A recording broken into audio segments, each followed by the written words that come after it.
শুভ সন্ধ্যা বন্ধুরা, আজ হলো 21শে জানুয়ারি বুধবার। আজকের সন্ধ্যার বিশেষ বিশেষ খবরগুলি হলো: সেমিকন্ডারে জুর, দাবুসে টাটা চেয়ারম্যানের সঙ্গে বৈঠক হিমন্ত বিশ্ব শর্মার। অসমে হিটলারি শাসন চালাচ্ছেন হিমন্ত, অভিযোগ তির্কি বাগেলের। নবীন সভাপতির উপরে ভরসা নরেন্দ্র মোদী। ভোটার তালিকার বিশেষ সংশোধনীর ক্ষেত্রে সাম্প্রদায়িক দৃষ্টিভঙ্গি উদ্বেগ SICI এর। উর্তা কাছার 2 বছরে বাজেয়াপ্ত 3000 কোটি টাকার মাদক। শক্তি প্রদর্শন করে জেলা সভাপতির কাছে টিকেটের আবেদন আমিনুলের। বরাক রত্ন পুরস্কার পাচ্ছেন তৈমুর রাজা চৌধুরী, সাতু রায় ও আলী হায়দার লস্কর। ভোটার তালিকায় সংখ্যালঘুদের নাম কর্তন, অভিযোগ শ্রীভূমি কংগ্রেসের। বিজেপিকে নয়, UDF এর উৎখাত করতে চায় কংগ্রেস। তাহলে বিস্তারিত খবরে যাওয়ার আগে এখনই চ্যানেলটি সাবস্ক্রাইব করুন এবং পাশে থাকা বেল আইকনটি বাজিয়ে রাখুন, যাহাতে সমস্ত খবরগুলি সবার আগে আপনার কাছে পৌঁছাতে পারে। এখন শুনুন আজকের খবরগুলির বিস্তারিত। সেমিকন্ডাক্টর জুর, দাবুস টাটা চেয়ারম্যানের সঙ্গে বৈঠক হিমন্ত বিশ্ব শর্মার। ওয়ার্ল্ড ইকোনমি ফোরামের বার্ষিক বৈঠকে অসমকে আন্তর্জাতিক বিনিয়োগ মানচিত্রে তুলে ধরতে সক্রিয় হলো রাজ্য সরকার। দাবুসের টাটা গ্রুপের চেয়ারম্যান N চন্দ্রশেখরনের সঙ্গে বৈঠক বললেন মুখ্যমন্ত্রী হিমন্ত বিশ্ব শর্মা। আলোচনায় অসমে সেমিকন্ডাক্টর শিল্পের ইকোসিস্টেম গড়ে তোলার বিষয়টি বিশেষ গুরুত্ব পায়। মুখ্যমন্ত্রী জানান, টাটা গ্রুপের উপস্থিতিতে ফলে অসমে সেমিকন্ডাক্টর ক্ষেত্রে ইতিবাচক প্রবেশ তৈরি হয়েছে। টাটার সঙ্গে হাত মিলিয়ে রাজ্য সরকারে আন্তর্জাতিক সেমিকন্ডাক্টর সংস্থাগুলির সঙ্গে অংশবিদায়িত্ব আরও জোরদার করতে চায়। দাবুস সফরের ফাঁকে একাধিক বৈঠকে সেমিকন্ডাক্টর সংস্থার সঙ্গেও সাক্ষাৎ করেন তিনি। অসমে হিটলারি শাসন চালাচ্ছেন হিমন্ত, অভিযোগ তির্কি বাগেলের। অসমে মুখ্যমন্ত্রী হিমন্ত বিশ্ব শর্মার হিটলারি শাসন চালাচ্ছেন। তার শাসন প্রতিষ্ঠা এখন রাজ্যবাসী, তাই এবার নির্বাচনে বিজেপিকে বিদায় দিতে মনস্থির করেছেন জনগণ। মঙ্গলবার এক সাংবাদিক সম্মেলনে এই মন্তব্য করেন প্রাক্তন মন্ত্রী তথা প্রদেশ কংগ্রেসের নির্বাচনীয় পর্যবেক্ষক বন্ধু তির্কি। বলেন, কেন্দ্রে 2 জন হিটলারি শাসন চালাচ্ছেন, একজন হলেন প্রধানমন্ত্রী নরেন্দ্র মোদী এবং আরেকজন মুখ্যমন্ত্রী হিমন্ত বিশ্ব শর্মা। নবীন সভাপতির উপরেই ভরসা নরেন্দ্র মোদীর। বিহার নির্বাচনের অভাবনীয় সাফল্যের পর বিজেপির কনিষ্ঠতম সর্বভারতীয় সভাপতি হিসাবে দায়িত্ব নিলেন নীতিন নবীন। মঙ্গলবার নয়াদিল্লিতে বিজেপির সদর দফতরে এক অনুষ্ঠানে তাকে বরণ করা হয়। অনুষ্ঠানে উপস্থিত ছিলেন প্রধানমন্ত্রী নরেন্দ্র মোদী, স্বরাষ্ট্রমন্ত্রী অমিত শাহ, প্রতিরক্ষা মন্ত্রী রাজনাথ সিং সহ দলের শীর্ষ নেতৃত্ব এবং বিজেপি শাসিত রাজ্যগুলির মুখ্যমন্ত্রীরা। নতুন সভাপতিকে বরণ করে প্রধানমন্ত্রী বলেন, দলের উদ্যোগকারীকে এগিয়ে নিয়ে যাবেন নীতিন নবীন। তিনি এখন দলের বস আর আমি একজন কর্মী।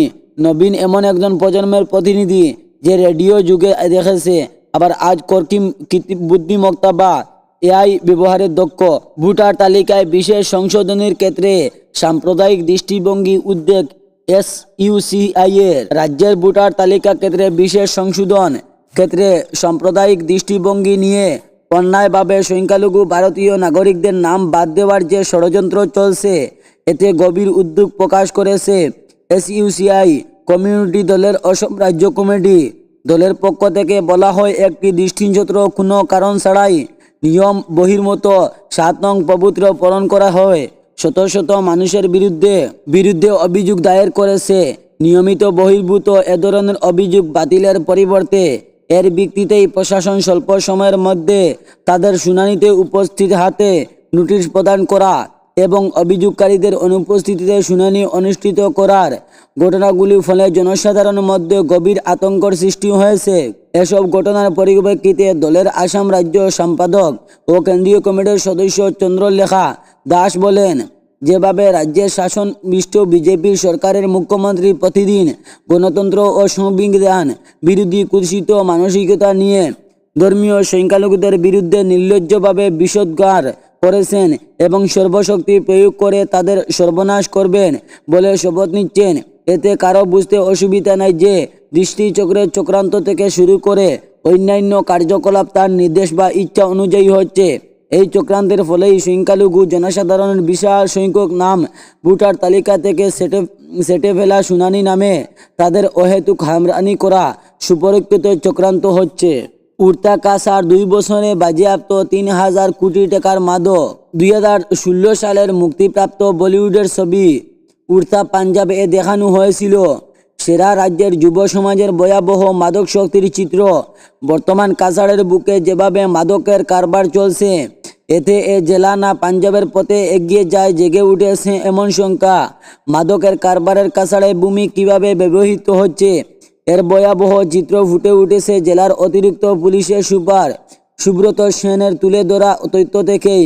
সোমবার পুলিশ জেলার কচুদরম চতুর্থ খণ্ডের অভিযান চালিয়ে আনোয়ার হোসেন নামে এক হেরোইন প্রচারককে গ্রেফতার করে তার কাছ থেকে বাজেয়াপ্ত করা হয়েছে 356 গ্রাম হেরোইন। নেশার বাজারে এসবের মূল্য প্রায় 2 কোটি টাকা। এর বিবরণ দিতে গিয়ে অতিরিক্ত পুলিশ সুপার জানান, গত 2 বছরে জেলার বাজেয়াপ্ত করা হয়েছে 3,000 কোটি টাকার মাদক। অতিরিক্ত পুলিশ সুপার এই তথ্য তুলে ধরে বলেন, যেহেতু এই জেলা আন্তঃরাজ্য এবং আন্তর্জাতিক সীমান্তের সঙ্গে যুক্ত, তাই পাচারে ব্যবহৃত হয়েছে এই জেলার পথ। অতিরিক্ত পুলিশ সুপার জেলার উপর দিয়ে মাদক পাচারের কথা বললেও এ জেলায় যে মাদক ব্যবহার পরিমাণ খুব কম তা নয়, তা জেলাদের থেকে গ্রামান্তরে বিভিন্ন টুকের চিত্র দেখা স্পষ্ট হয়ে যায়। শক্তি প্রদর্শন করে জেলা সভাপতি কাছে টিকেটের আবেদন আমিনুলের। সুনাই বিধানসভা আসনের টিকিট চেয়ে গত শুক্রবার গুয়াহাটিতে প্রদেশ কংগ্রেসের নেতৃত্বের কাছে আবেদন জানিয়েছেন আমিনুল হক লস্কর। এরপর মঙ্গলবার শিলচরে আবেদন জানান জেলা নেতৃত্বের কাছে। আবেদন জানাতে গিয়ে বিনয়ের সুরে নিজেকে দলের অনুগত সৈনিক হিসাবে জাহির করলেও সঙ্গে প্রচুর সংখ্যক সমর্থকদের নিয়ে এসে নিজের শক্তি প্রদর্শনের সুযোগও হাতছাড়া করেননি তিনি। দলের বেঁধে দেওয়া নিয়ম অনুযায়ী প্রদেশ কংগ্রেসের কাছে আবেদন করার পর একইভাবে আবেদন করতে হবে জেলা 1 ব্লক স্তরেও। এদিন আমিনুল জেলা কমিটির কাছে আবেদন জানানোর জন্য দুপুরে বেশ ভালো সংখ্যক সমর্থক নিয়ে হাজির হন।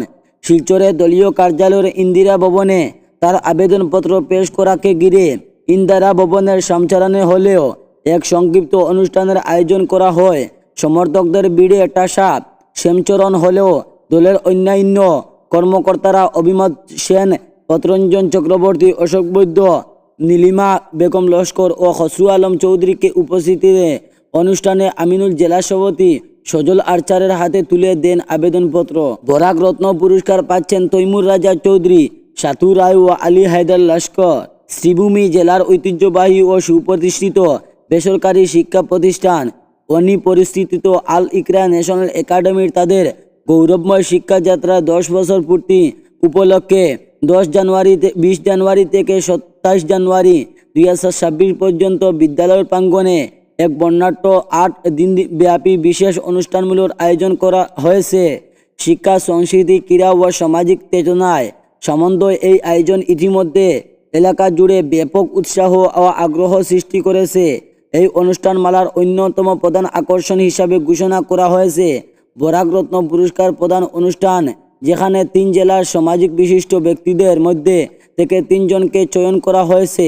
তারা হলেন দৈনিক সাময়িক প্রসঙ্গের পত্রিকার সম্পাদক তৈমুর রাজা চৌধুরী, করিমগঞ্জ জেলা কংগ্রেসের প্রাক্তন সভাপতি তথা প্রাক্তন সম্পাদক ও কালামিস্টোর সেতু রায় ও হাইলাকান্দি শিকরসন সারদা কলেজের প্রাক্তন অধ্যক্ষ তথা বিশিষ্ট লেখক আলী হায়দার লস্কর। ভোটার তালিকায় সংখ্যালঘুদের নাম কর্তন অভিযোগ শ্রীভূমি কংগ্রেসের।